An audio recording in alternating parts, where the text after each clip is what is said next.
Making our way through all 32 NFL teams as part of our preview series before the season kicks off on Thursday, September 5th. Still in the NFC East, and today we look at the third place New York Giants. The 2023 season was not great for the Giants. They made the playoffs in 2022, but they got off to a really painfully slow start in 2023, including some massive early season blowouts. By the time Daniel Jones was lost for the year, the Giants were well and truly out of it. This offseason, the team let some key players go in the draft.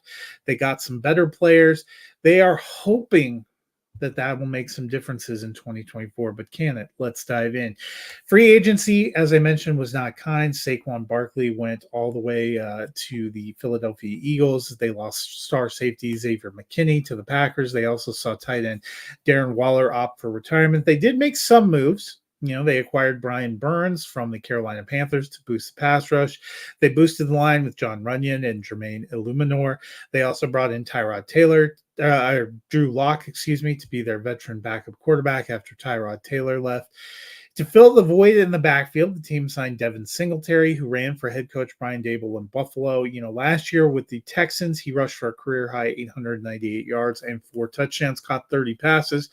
Those are all good things, but it was really in the draft where they made their splash, grabbing with their first-round pick Malik Nabers out of LSU.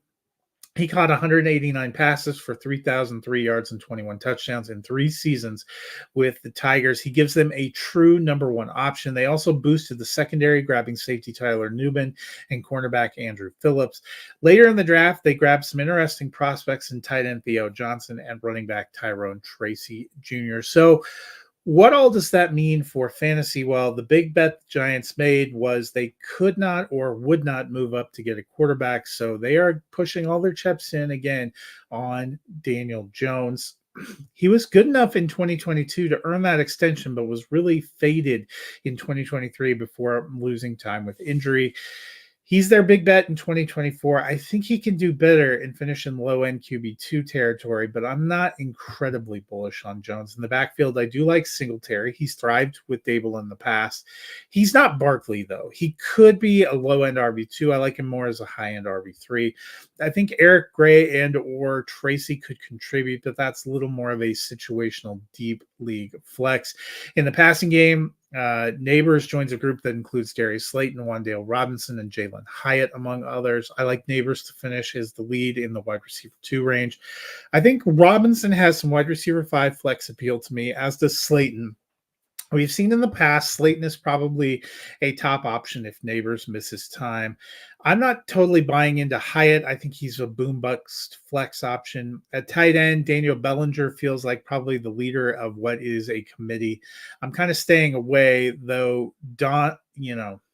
Johnson is a dynasty stash. So what about the Giants? Well, I like Brian Daboll. I like the hire. They were one of the fun teams to talk about in 2022, but I just don't like this roster, and I don't know, where the big upside would come from. They have some holes, it feels like, on defense and on offense, and I think it's going to be another rough season for the Giants. I wouldn't be surprised if they finish 4th in the NFC East this year, and that could mean some big offseason questions for Daboll and GM Joe Schoen.